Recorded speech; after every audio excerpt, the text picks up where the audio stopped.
ከዕለታት አንድ ቀን በአንድ ጫካ ውስጥ አንድ ሰውዬ ይራመድ ነበረ። በጣም ረጅም ከመራመዱም የተነሳ በብዙ ውሃ ማጣት በጣም ይጎዳና ይሰቃያል። ውሃም ለማግኘት ብዙ ጎዳና ቢራመድም ሊያገኝ ባለመቻሉ ወደ ፈጣሪው ይማጸናል። እባክህ ጌታ ሆይ እምጠጣውን አላገኘውምና እምጠጣውን ትሰጠኝ ዘንድ ሲል ወደ አምላኩ አንጋጦ መጸለዩን ይቀጥላል። በመጸለይም ላይ ሳለ እንደ አጋጣሚ አንድ ነገር ከላይ ሲንጠባጠብ ያያል። አንድ ዕቃ ብድግ ያደርግና አስቀምጦ የሚንጠባጠበውን ውሃ ማጠራቀም ይጀምራል። ግን ምን ያደርጋል? አንስቶ ለመጠጣት ልክ ሲጀምር አንድ ነገር ይገጥመዋል። በዛፍ ላይ የምትመለከቷት ያች ወፍ ትመጣና በእጁ በጸሎት ያገኘውን መጠጥ ለመጠጣት ባለበት ከእጁ ላይ ትደፋበታለች። እጅግም በጣም ይበሳጫል። ከአንድም 2-3 ለመቅዳት ይሞክራል። ነገር ግን ወፊቷ እየመጣች የተከታተለች ትደፋበት ነበር። አንድ ነገር እንዳለ አልተገነዘበም።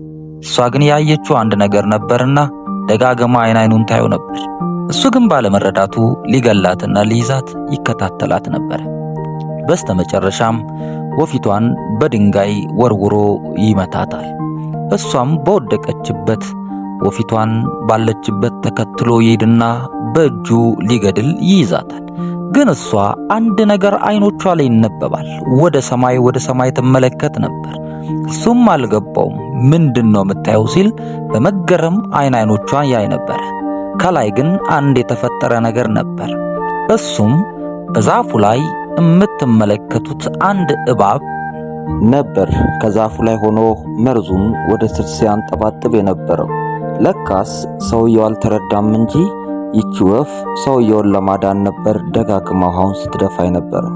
በእኛም ህይወት ውስጥ ልክ እንደዚህ ብዙ ጊዜ በህይወታችን ውስጥ ለኛ መልካምና ትክክል የሚመስል ነገር ግን ደግሞ ከፈጣሪ የታሰበ አንድ እውነተኛ ነገር አለ ማለት ነው። ሁሌ ለምን ይህ እንዲህ አልሆነም ብለን ባናስብ መልካም ነው ላለ። ይህን መሰል አስተማሪ ትምህርቶችን ማግኘት ከፈለጋችሁ ላይክ፣ ሼር እና ሰብስክራይብ በማድረግ ቤተሰብ ይሁኑ። በዚህ የተማርነውን ነገር በኮሜንት ላይ እናስቀምጥ። መልካም ቀን። ቤኪ ነኝ።